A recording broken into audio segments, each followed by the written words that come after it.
Hello, everybody. Welcome back to Reanimated. It's episode 159. My name's Stuart, and I'm out here on the West Coast, and in I guess, the one part of the United States that isn't freezing cold. And H.A. Conrad is your other host, and she is definitely part of the freezing cold part of America. What's it like over there? Well, I am broadcasting live, or not live to you, in a winter coat and a hat. So In your apartment? In my apartment. Because why? because we were away for a bit, and though we did not turn the heat off completely, it's taking a while. It's taking just that long for it to actually get to normal temperatures. So, What was the temperature in your apartment when you got back? I would guess. Well, to me, it felt like it was in the 30s. My guess, it was up in like the 50s, but Jeez. it feels cold. I know. Yeah. Terrible problems. It got below 65 in my house today, and we had to pump it up. It was bad.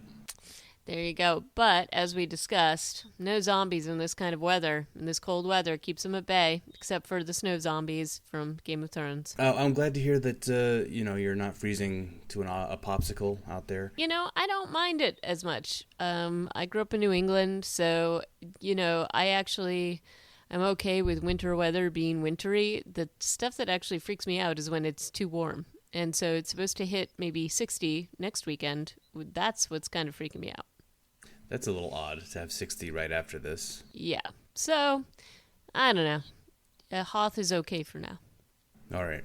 Well, good luck with Hoth. Don't freeze before you reach the outer marker. And we will need all of our wits about us to review the movie that I'm going to own this. I chose for us.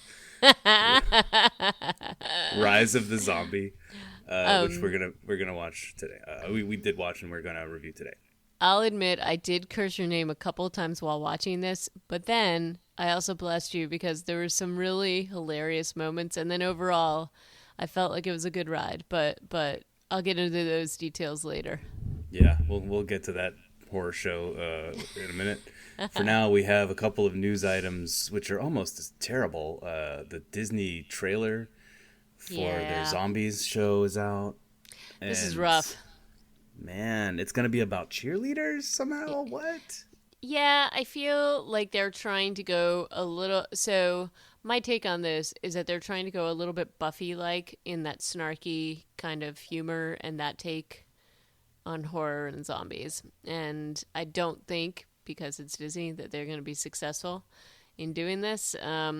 Because the whole point, of Firefly and Buffy and that kind of Joss Whedon way of humor and presentation is that there's also like a serious side. This is total schmaltz. At least that was my read on it. Yeah, it was interesting to see that it's from the people who made The Descendants, which I know is extremely popular for kids, and it's this whole kind of genre that I don't really understand. I guess I think of it like Muppet Babies, except the opposite. Yeah. Where they take characters that should be scary and make them pouty tweens, and in this case, they're taking zombies and making them dance off against their food. Okay, so we've got that to not look forward to. I'm gonna file that right next to iZombie under fluffy nonsense that only dilutes the genre for myself. Yeah. But other things that we can look forward to coming out. So if you're interested in that comes out February 16th, just after Valentine's Day. But in other good zombie news, so couple of places that we trust are reporting that Patient Zero, that we've talked about a few times, is supposedly scheduled to come out in 2018. As is Cargo, which is the remake of that independent film we had chatted about, a very disturbing one. In this case, it is starring Martin Freeman, and that will be released worldwide on Netflix in 2018. No official dates yet, though a few different places are reporting that this is going to happen. Yeah, unfortunately, I have a feeling those 2018 dates might just be placeholders and it could easily slide, like Game of Thrones did to 2019. Yeah, I mean, I'm a little skeptical only because things have been moved a few times with these. Yeah. So I don't know. We'll see. And then I know the third wave was supposed to be coming out as well this year. So Sorry, what was that one again? Third wave? that was the one with Ellen Page. Right. And we had talked about it a few times, and I just, that was supposed to, like, be there kind of, like, a while ago. So, I don't know. We shall see. It's still nice to know that there are these projects out there from actors that we appreciate. So anything else coming out or the worth discussion?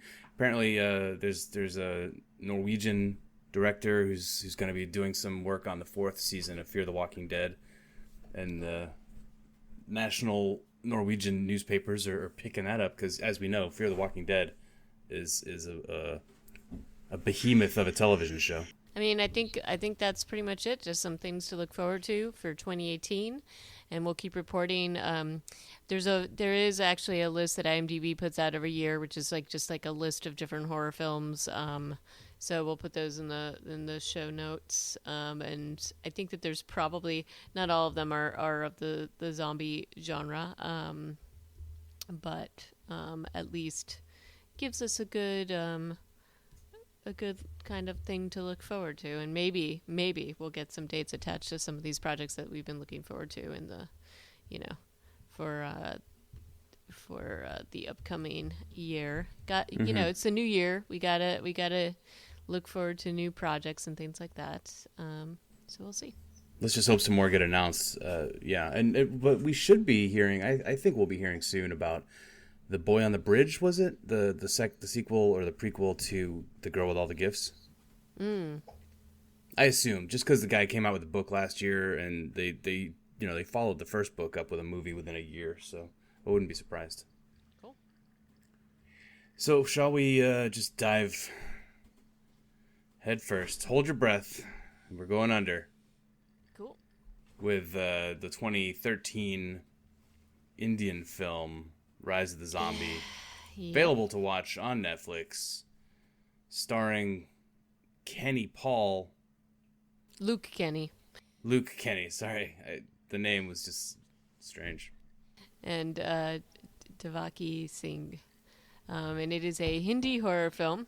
And it definitely had a limited release. It runs about 90 minutes. So, and it does have subtitles, though there's definitely English interspersed throughout the film. I think that this was definitely a little bit of a vanity project, but from what I have heard and what I read, this was supposed to be the first of 3 movies that he had promised as part of a series. But I don't believe that the other 2 have ever actually come out. So, well, they could still be working on them.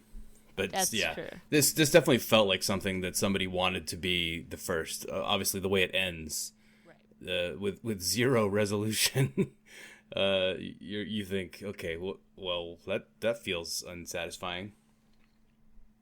I think that if this really was supposed to be a series, they 100% missed the opportunity to make a good series. Okay, well, I think you're jumping into the criticism a little too quickly. No, I'm kidding. I don't terrible. think that's possible. This was a bad movie. This is pretty rough. Although it is a different culturally, this is a different type of storytelling. So there's like a lot of visuals, a lot of stuff with music. I don't know if you've ever seen any Bollywood films. It felt like there was a touch of that going on in there.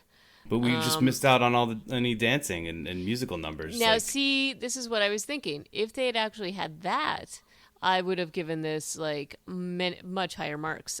So the closest we got to that was the bachelor party scene, and then the party in the village, were 2 areas where they could have thrown in some singing and dancing. I mean, there was some, but it wasn't like the right kind. Right, and I actually thought that there might have been some singing and dancing when he's killing people, and then maybe the corpses would rise up and do some choreography, and that is a musical that I could get behind. Disney real. take some notes. But no, I mean there was the storytelling in this was really tough. The acting was a little tough to deal with, and then the storytelling was, there was not a ton of dialogue in this.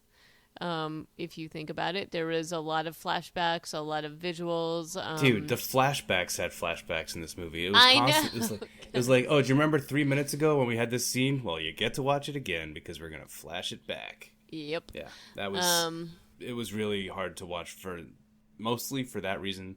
Also, the sound, the looping. Am I going too negative too fast again? No, that was tough too.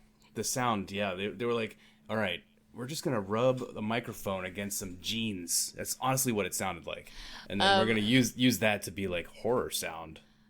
The other part is that let's set this up for the audience. So the sort of idea behind this film, the basis, the story, the plot line, is that Neil, this really selfish nature photographer, he has a habit of running off and disappearing. Then he comes back and his girlfriend gets mad and they have fights. And in this case, she walks out on him. And then after a very rambunctious bachelor party, never trust strippers and glasses is the definitely the lesson you need to learn here. He goes off into the woods, sort of to live like in the wild and kind of be on his own, except for his trusted manservant who keeps bringing him delicious Indian food.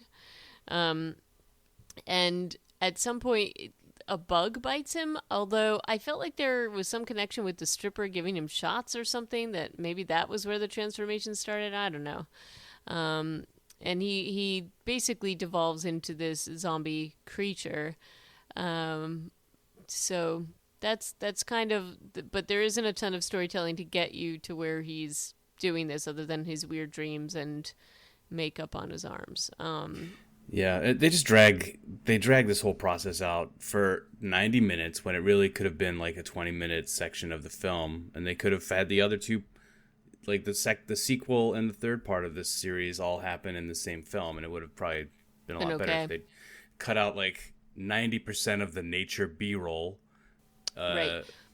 Because, come on, and do a lot less of him like scratching his fairly bad special effect or like makeup prosthetics on his arm. Well, right. The other thing about the sound effects, though, I don't like. They have some dog that is basically, I think, supposed to be him, and they just keep recording this dog growling or something.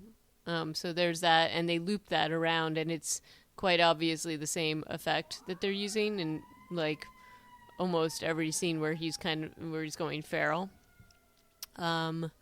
Like, so there's, but as I said, like, there were moments in this film where I was like just laughing because it was so bad, and so there's an entertainment to that level of horribleness in watching a film that you kind of get there. I got there definitely a few times here.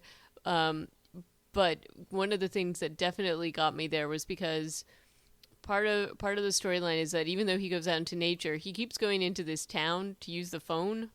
Right. And his girlfriend never picks up the phone ever.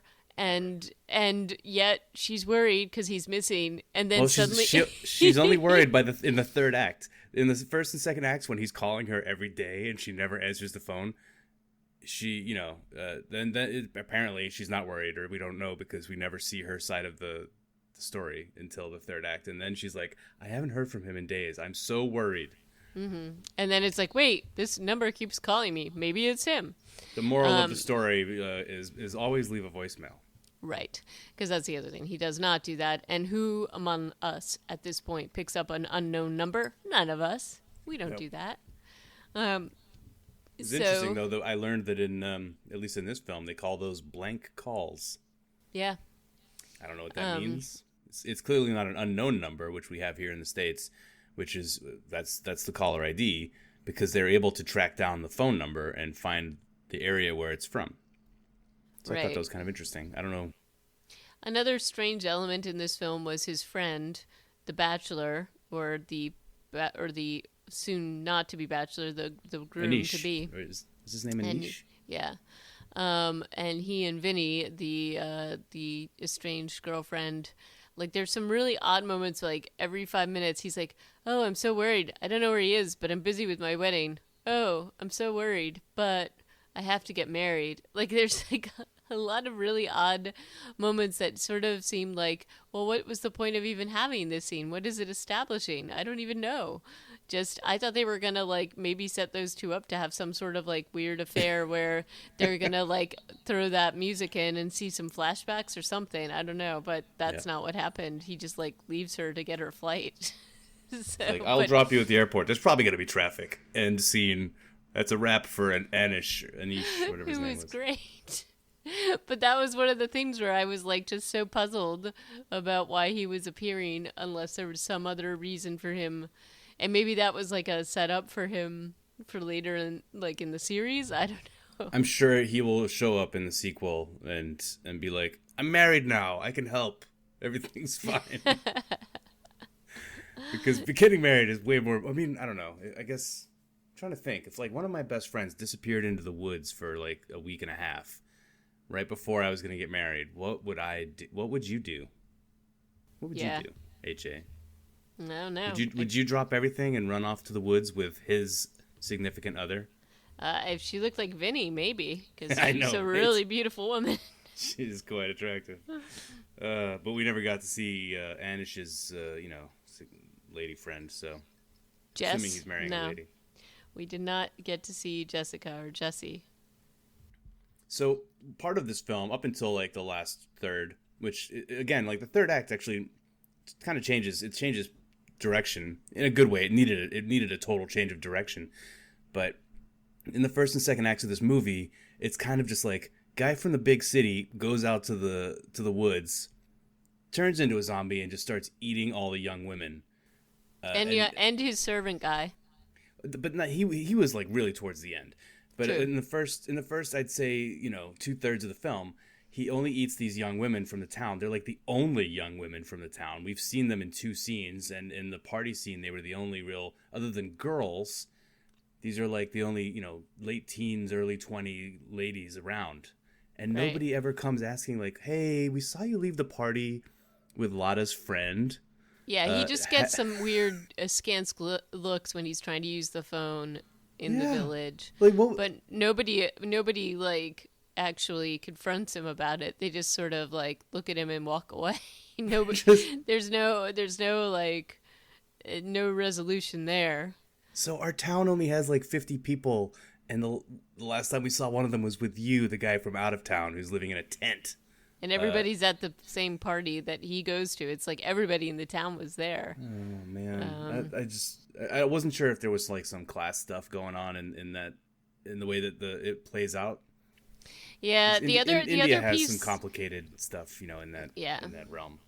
And then the other piece that I thought might play into it and didn't ultimately, but like the guy, the servant that keeps bringing him food, Tapa. Yeah, he keeps talking about this paste that the doctor can give him. So I thought that maybe medical paste. So I thought maybe this was some kind of a zombie cure, that they knew what the bug was that bit him, or this was sort of like a common thing when he saw it that he knew what it was, so it was gonna like, but instead it was like, ooh, that's a nasty rash. I'm gonna bring this for you. But he takes a really long time to bring it, like a long time, because his wife was having a baby, and you know what? He shouldn't have waited that long, because now he's zombie fodder. Now he's Neil zombie fodder, totally dead. Yeah, by the time Tapa saw the rash, it was too late for Neil. Neil, you don't know. Maybe that paste is like a miracle cure. He could have done everything. It's weird. Like, Neil goes from eating paratha, like good bread and stuff, then he gets a little more zombified, eats a young woman, and then he's like, apples? No, I don't like apples anymore. I'm going to eat ants and bugs and fake spiders and fake lizards. And birds. I'm going to go into these bird nests and just eat them all. Oh, that was the best scene where he eats the camera. I know. With- And then the dog, he eats the dog too. Eats a dog. And then by the end of the film, he's clearly eaten like a dozen people because their bodies are all over the place, including his good buddy who he Yeah. invited out.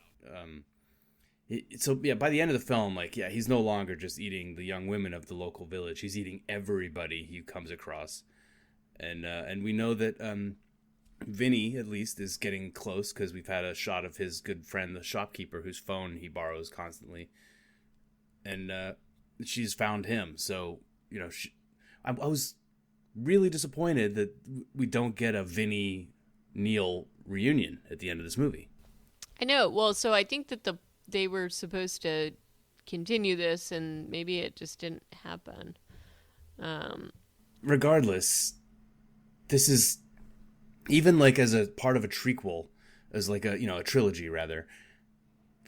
There's not enough resolution even for this. This isn't like a complete story by any means by itself. This is how like Return of the Jedi, Empire Strikes Back. It ends with kind of like oh wow, this is a weird place to end a story. We just found out that so and so is so and so's father. This guy got his hand cut off.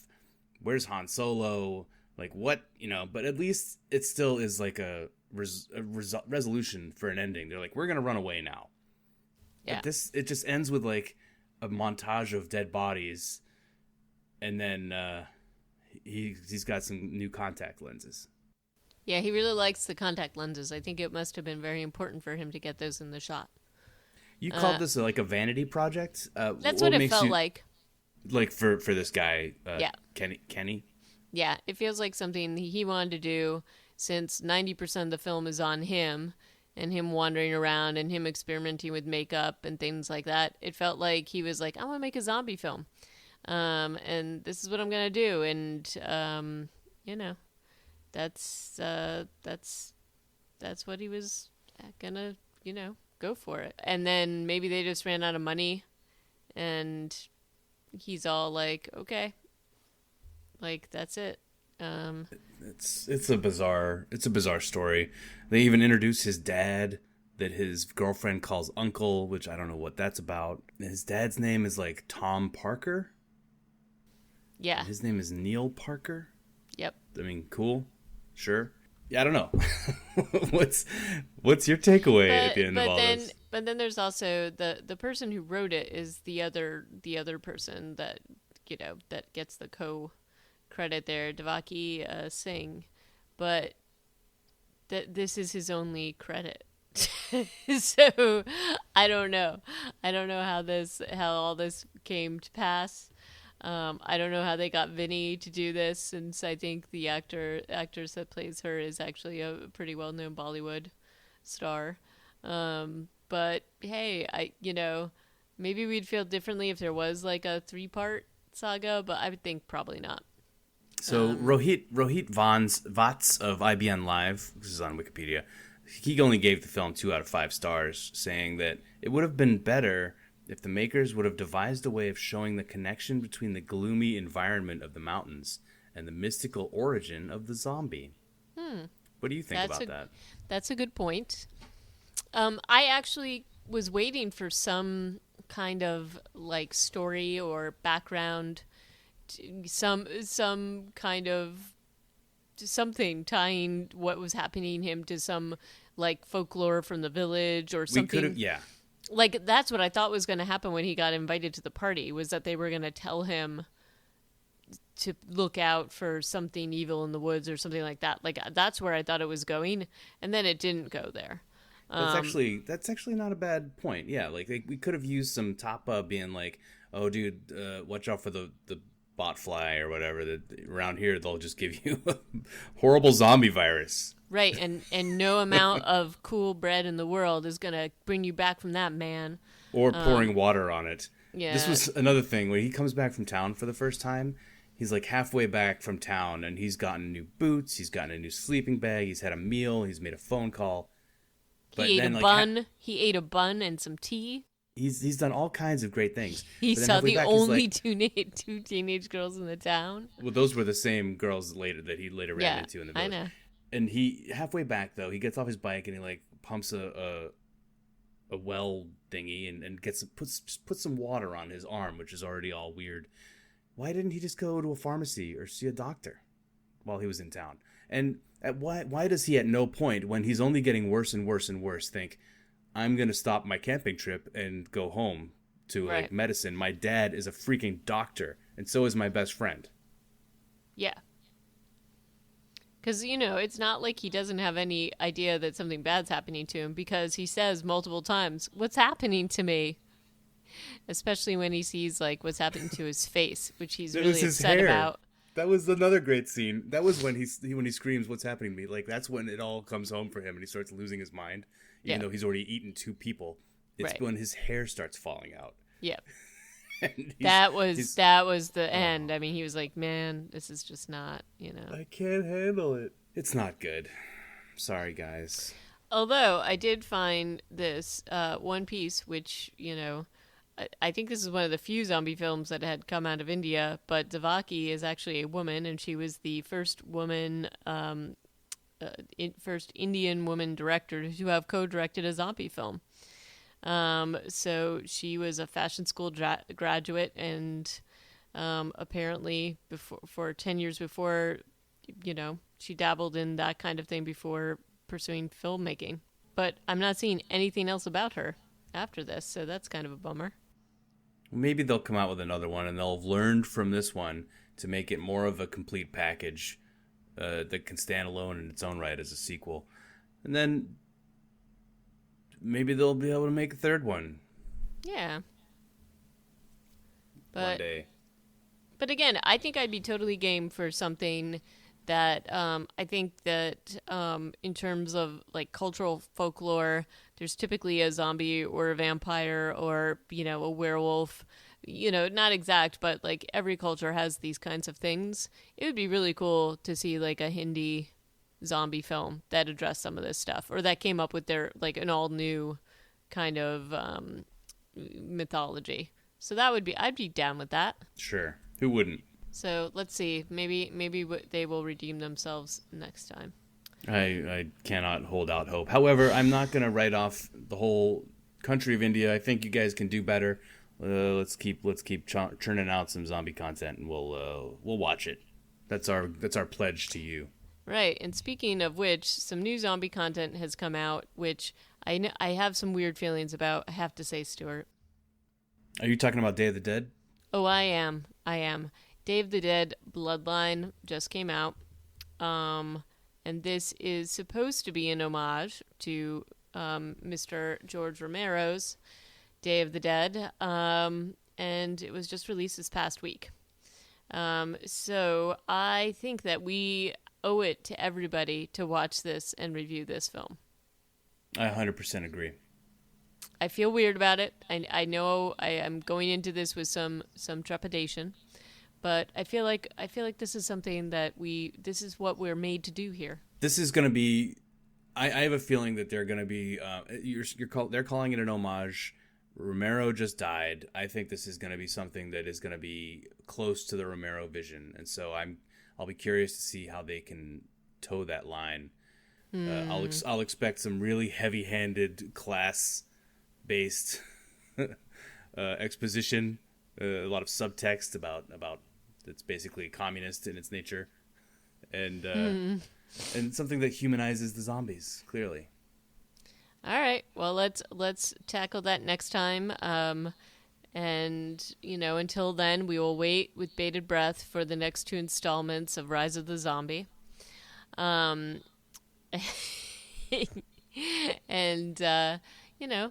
I'd say, like, we'll try to see what happens. But you're going to have to stay away from the reviews for this. I admit I got spoiled a little bit, which is part of my trepidation. But Day of the Dead Bloodline. Okay. Next up on Reanimated, 160th. Let's do it. Woo! But in the meantime, if you want to check out previous episodes, review Rise of the Zombie, tell us why we're wrong about why we dislike it so much, that it's really an amazing piece of art. You can leave us some notes on our website, Reanimated. Wait, what is it again, Stuart? Reanimatedpodcast.com. There we go. And on the Twitter is Reanimated PCast. And you can send us emails at reanimatedpodcast@gmail.com. That's all right. All right. Till next time, stay warm. Stay warm, zombie fans. Okay, be cool. Ciao.